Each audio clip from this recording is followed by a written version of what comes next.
Hi, I'm Ahava Leibtag. Welcome back to What Did You Learn? I'm very excited today to have my friend and colleague, Mike McCauley, who is the Vice President of Marketing and Communications at Hackensack Meridian Health.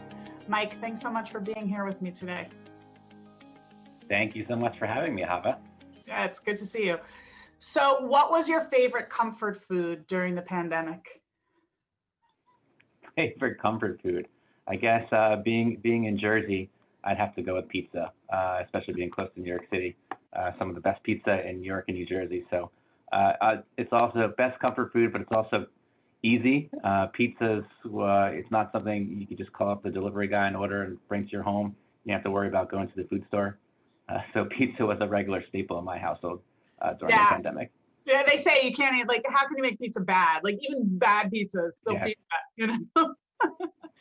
You know, we're here, 7,000 years into this pandemic. And, you and I were talking before we started recording about the toll it's really been taking on everyone and how it's just constant. And now I think everyone's bracing for this second wave or third wave. How are you corralling your team? Like, as a leader, what are some of the techniques that you've used to sort of keep everybody focused on the ball and how to help your audiences and your patients and your family members? Yeah, I think the key now, and how our conversations were before, the key now is really people management and people resource management. Now that we're going into our second wave of COVID, during the first wave, it was everyone was contributing. It was no one was really interested in taking time off because they knew what we needed to do. We needed to support the organization. We needed to support our frontline heroes, and we just strapped up and did what we needed to do, and no complaining, and just were there for everyone.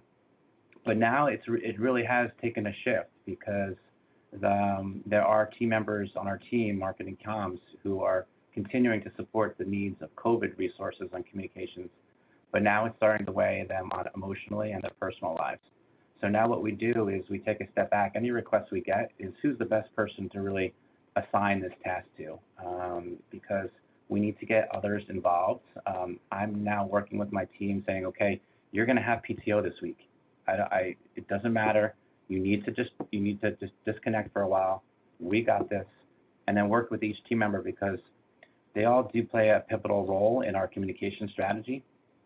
But now it's really impacting their personal lives, and now it's really more important than ever that we start to work with each other and talk about who's taking off, who's going to be assigned to come in these days, because it's just weighing on them emotionally, and that's something that we need to we didn't really learn during the pandemic because we just were rolling up our sleeves, but now that has become really a key focus for us. So it sounds like, everybody bootstrapped, the people that were working with you, your colleagues underneath you, quote unquote.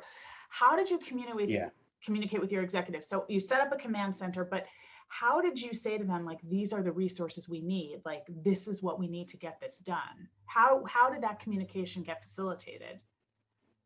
Yeah, really what was ended up to be a shining point in Hackensack Meridian Health's journey during COVID was marketing and communications had a seat at the leadership table.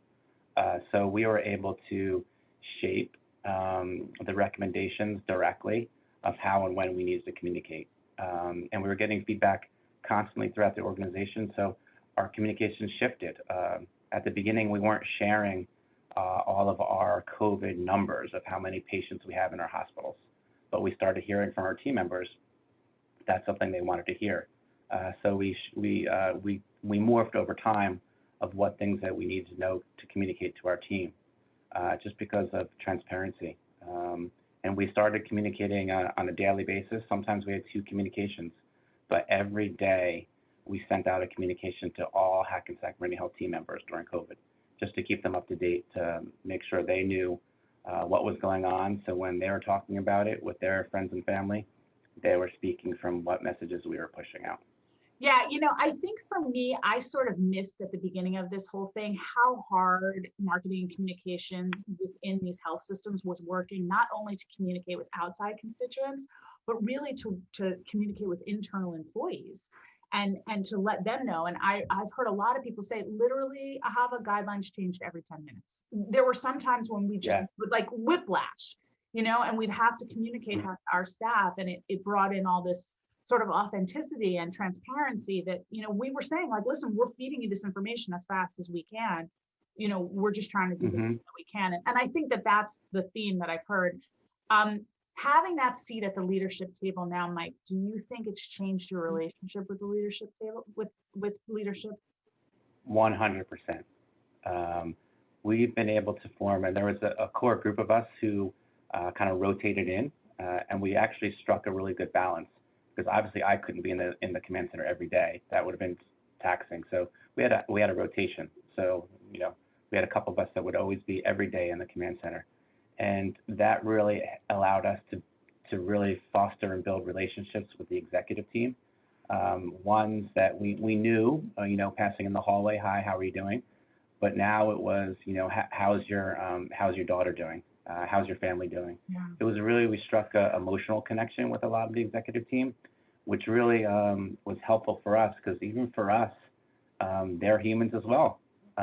So it was a greater appreciation that we had, and just the teamwork, and now the appreciation for the executive team of marketing communications has really skyrocketed. And, there are, we've been through so much with COVID, but unfortunately, there's the positives that have come from COVID, and that definitely is one of them, is the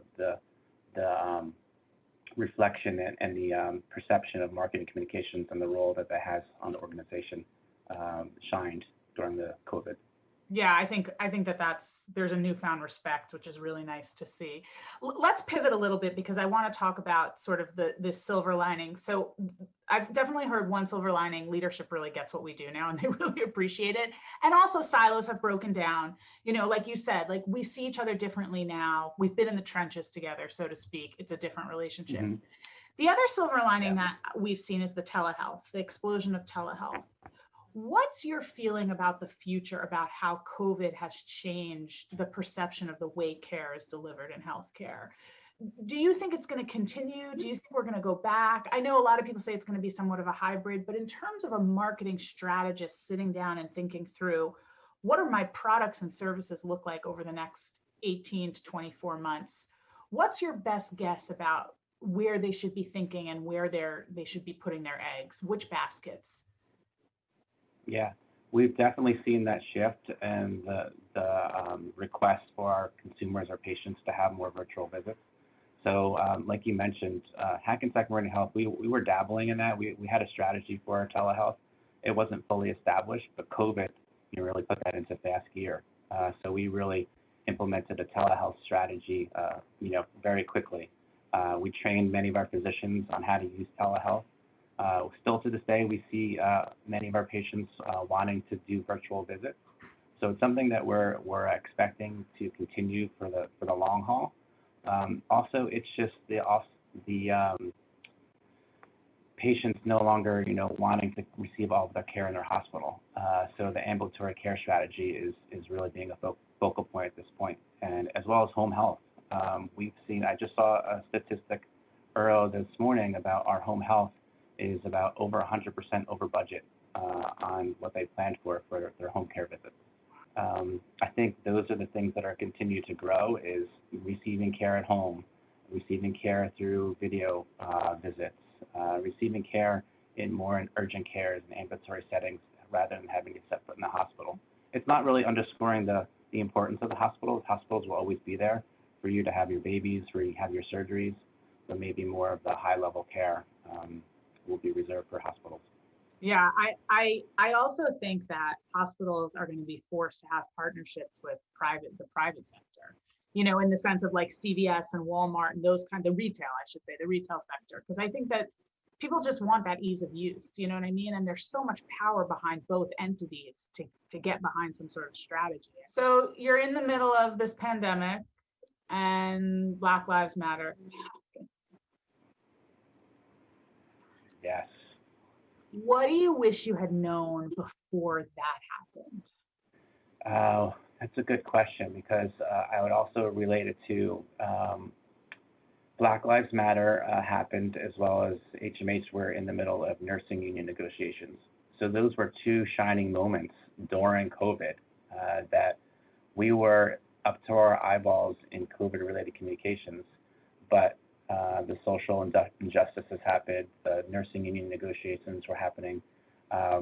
We knew we couldn't just turn a blind eye to those.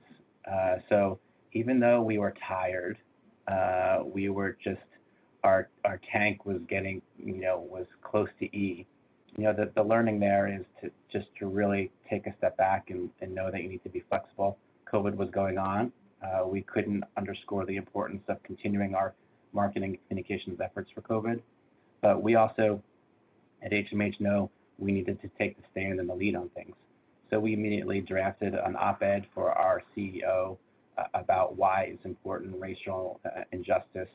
We did that in our local papers. We did some things with our team members to make sure they know that hate has no place anywhere in our organization, and we need to celebrate all of our diversity efforts. How are you bracing, besides making sure that people rest and giving them PTO and staggering your teams, how are you bracing for this, very depressing, long, dark winter that everyone thinks we have in front of us? We're really taking a close look at who from the team can really step up and take on different roles, and also who from the team could have that flexibility.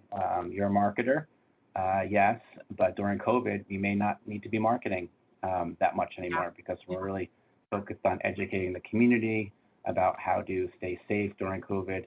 And we may need you to write an article for our Health U, our content marketing, which you're very close to, about signs and symptoms, or how to stay safe, or what happens when you get a package in the mail. Should you be more careful because there could be germs on it, and anything like that. So we just had to change the mindset of the department to be more nimble and flexible, because they may be asked to do things that they're typically not used to doing. Yeah. And actually, I think another important aspect, yes, COVID is a horrible situation, and we're looking forward to getting past it. But something else that really was beneficial for our department was the whole virtual learning, virtual working aspect. So we were an organization that was more towards you should be in the office to get your job done. COVID really forced us to think virtual and really trust our team members that you could be working from anywhere, but still getting the job done. And I think that especially our younger generation team members really appreciate that, because they have that mindset of, I don't need to be in the office. You just trust me and I'll be able to get the work done. And that really has been something that really has benefited the marketing and communications department, because they're able to have that, they know that we trust them, they're going to get the job done, and they could be anywhere. Yeah, I mean, to me, what's so funny about that is that, I've been running a remote team for 15 years. And that was one of the questions that people would always ask me is, how do you know people are getting their work done? We're an agency, we bill. Like, if we don't get our work done, we don't make any money, So I just think it's, there's so many different remote working project management software and ways to, sort of collaborate. Look, you and I are on Zoom, right? We're 200 miles apart, yet we're having a conversation like we're in the same room. So the Amtrak right away. Exactly. So Mike, you and I are at a conference, hopefully, please, in a year from now, and we're sitting there and we're having a drink, and I turn to you and I say to you, hey, you learned about authenticity, you learned about trust, you learned about being nimble and getting it done. But what's the one thing as a marketer and a communicator and a patient advocate that you really will never, ever let leave your toolbox? Yeah, I think it's the adage of make sure you take care of your team members. Make sure you are working with them to keep their tank full, or as full as it can be. And really show them that that they're there.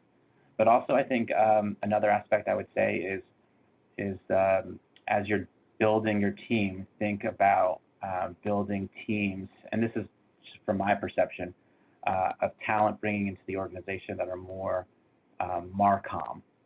So rather than having someone who is a expert in just marketing, and having someone who's an expert just in communications. While you will still need those, I think it will be beneficial, especially as we head to another pandemic, or we have another crisis, where we have team members who can do marketing and communications, and they have that strong background in both. Because in the end, it's going to help your bench strength of your team, that you know you can rely upon people and reach out to them to be, more of a person who knows both sets of the skills. Yeah, I love that. I mean, that feeds into my whole theory that eventually marketing and communications are going to disappear, and it's just going to be called customer experience. You just need to be good at helping your customer get what they need to get done, and it's all toolbox, Yeah. It's all tools, marketing, communications, writing, editing, all that stuff, being creative. But at the end of the day, it's really about serving the patients and their families. And we're privileged to be able to do that, so. We are. Yeah. Not on the front lines, but definitely in some ways on the front lines. Yeah. Well, thank you. We're supporting those healthcare heroes. Thank you. Mike, where can people find you? They could find me on LinkedIn. They could find me on email, michael.mccauley@hmhn.org, or I'm also very active on LinkedIn. So connect with me. I look forward to it. Awesome. Thank you so much for being here. And thank you for following along with us. If you are a healthcare marketer or communicator or MarCom expert, please let us know. There'll be a slide next. We would love to interview you and find out what you've been learning during this very challenging but interesting time for all of us. Thank you so much.